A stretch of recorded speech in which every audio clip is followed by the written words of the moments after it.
यहाँ पर हम लोग को लिमिट का एक बहुत ही अच्छा क्वेश्चन है। तो इसको सोल्व करने के लिए एक्स पे जितने भी रूट चढ़े हुए हैं इसको हम लोग को फ्रैक्शन के फॉर्म में चेंज करना है।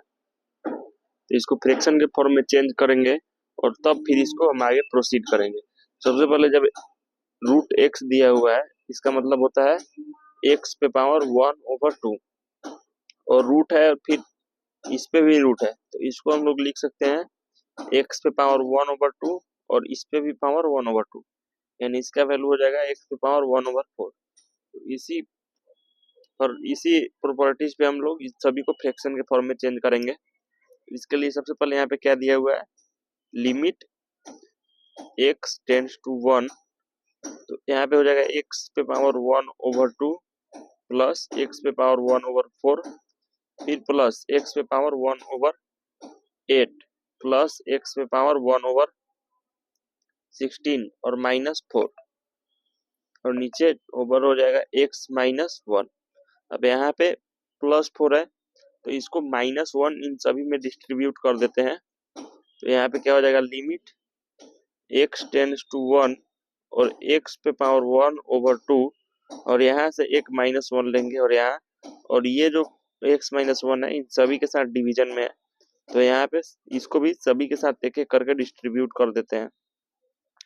तो यहाँ पे ऐसे हो जाएगा, फिर यहाँ पे हो जाएगा x पे पावर 1/4 और -1 और x पे -1 फिर यहाँ पे क्या हो जाएगा, यहाँ पे आपको हो जाएगा प्लस x पे पावर 1/8 और -1 एक और वहां से लेते हैं तो यहाँ पे फिर x -1 हो जाएगा और यहाँ पे x पे पावर 1/16 -1/x -1 यानी कि -4 था तो सभी में एक एक कर दिए और x -1 को सभी के साथ एक एक बार डिवाइड कर दिए।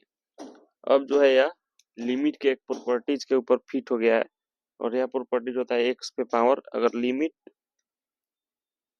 a से टेंड कर रहा है तो x पे पावर n माइनस a पे power n over x minus a और इसको हम लोग लिख सकते हैं n a पे पावर n -1। इसी प्रॉपर्टीज का यूज करके इन सभी को हम लोग तोड़ेंगे। तो ये हो जाएगा आपको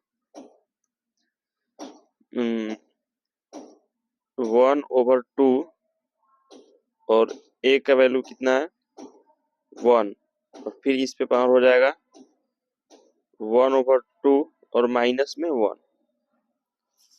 तो अगर हम लोग इसको सोल्व करेंगे तो इसका वैल्यू आपको आ जाएगा 1/2 यानी ये जितना है इसके बदले आपको 1 आएगा। तो यानी कि हम लोग यहाँ पे 1/2 है तो ये भी आपको क्या हो जाएगा, ये आपको हो जाएगा सीधा 1/2। सेम इसी तरह ये सब में 1 आ रहा है तो यहाँ पे भी ये क्या हो जाएगा 1/4 हो जाएगा, यहाँ पे 1/8 हो जाएगा, यहाँ पे 1/16 हो जाएगा। तो इसका जो आंसर हो जाएगा इन सभी को ऐड करेंगे तो 16 एलसीएम हो जाएगा, फिर इसके बाद हो जाएगा 8, यहाँ से 4, यहाँ से आपको हो जाएगा 2 और यहाँ से हो जाएगा 1 और ये हो जाएगा 15/16 जो इसका आंसर होगा।